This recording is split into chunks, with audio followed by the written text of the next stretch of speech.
Punon interactive diri sa Field Products Channel 6. At usab nga Martes karon og live kita ning atong tulumanon interactive.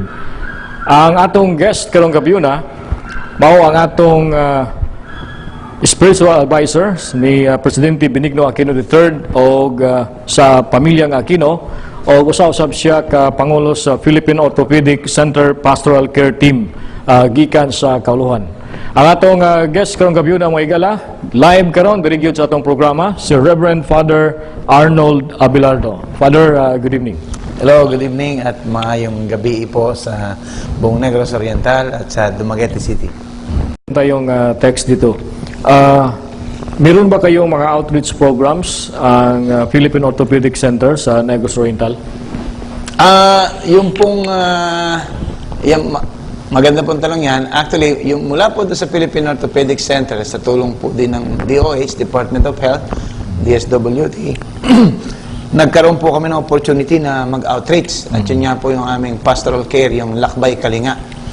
Actually, nung una po na nag-hit ang Sendong dito sa Dumaguete, nagkaroon ko ng opportunity. Natutuwa po ako dahil meron ang governor dito sa Negros Oriental, Governor Digamo, nakipag-collaborate po sa amin, tulong ng isang kaibigan namin, si Mr. Ching, para maka-outreach. So, ang ginawa po namin mula sa Orthopedic Center, nag-gather po ako ng mga volunteers namin, mga nurses, mga counselors, at lumipad kami dito sa Dumaguete. Una ay nag-counseling kami, debriefing, nag-health teaching, nagturo sa mga tao, nakinig yung mga issue nila, yung pinagdaanan nila nung nabagyo. And then later on, hindi natin sinasadyang pangyayari, lumindol, nagkaroon po kami muli ng outreach dyan po sa bandang Gihulungan hanggang sa Solonggon, sa La Libertad, Himalalud.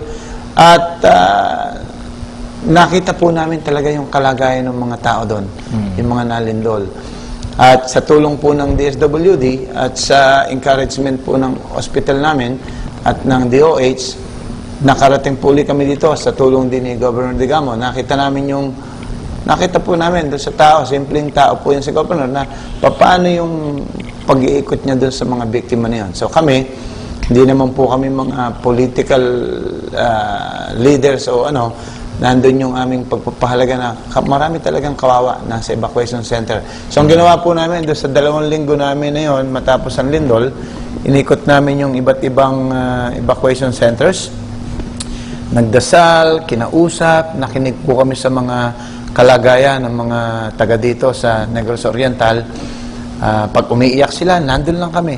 Kumakanta, sumasayaw, nagdarasal.